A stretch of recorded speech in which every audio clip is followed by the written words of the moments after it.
Hello, I'm Bruce Dickinson from Iron Maiden, and you are watching Loudwire.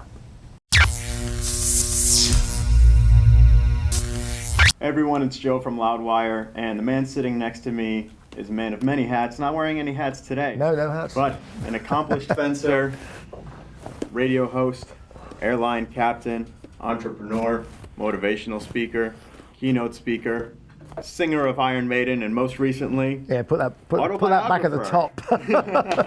Yeah. Autobiographer, Yeah. New book, What Does This Button Do? Brilliant read, so much fun. Bruce Dickinson, thank you so much for sitting down with us today. Now let's get into some of your near-death experiences here. So between a couple of the flying incidents. It was actually my very first flight as a captain. Off goes the pressurization alarm.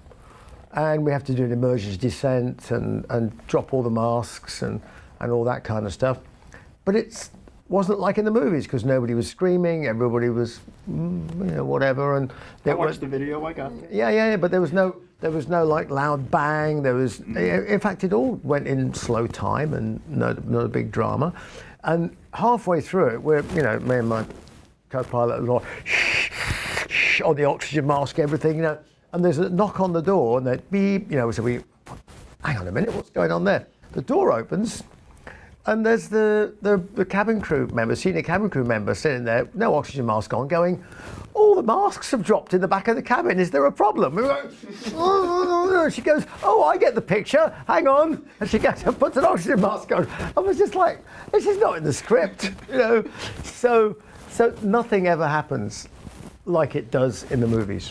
Yes, going into Sarajevo and then, of course, being diagnosed with cancer. Yeah. How have these changed your perception of mortality? I mean, mortality is inevitable, right? Mm-hmm. So that's the first thing to let's get that clear. Sudden death is really quite unpredictable, because it's kind of by definition there's nothing you can do about it. You get hit by a truck. You clearly didn't see it coming, otherwise you'd have got out of the way. The cancer thing, I think, was interesting, because, you do think about death and dying, but at no point during it did I think I was dying.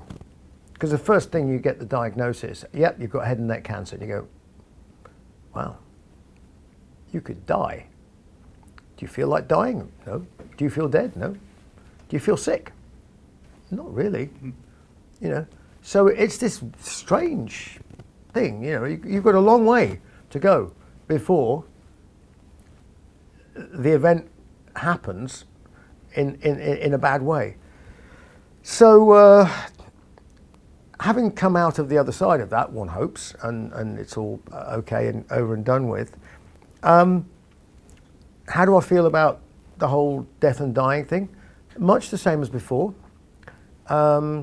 Hasn't changed my view on death and dying, which is that it's inevitable, but it's some way off, and you deal with it when you have to deal with it. What's changed my perception slightly is my perception of living. Okay. And it's the living that gets more urgent after you have a big health scare, because you go, you know what? Living is great. Life is fantastic. And don't waste your time. And above all, don't let other people waste your time.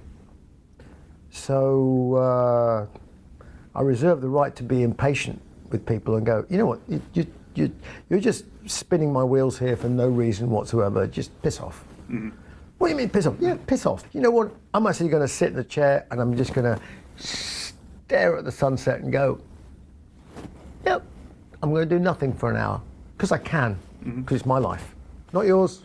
Don't waste my time. This is not now, by the way. I'm not talking about you. Right. Yeah, no. But live life for now. Live it for right now.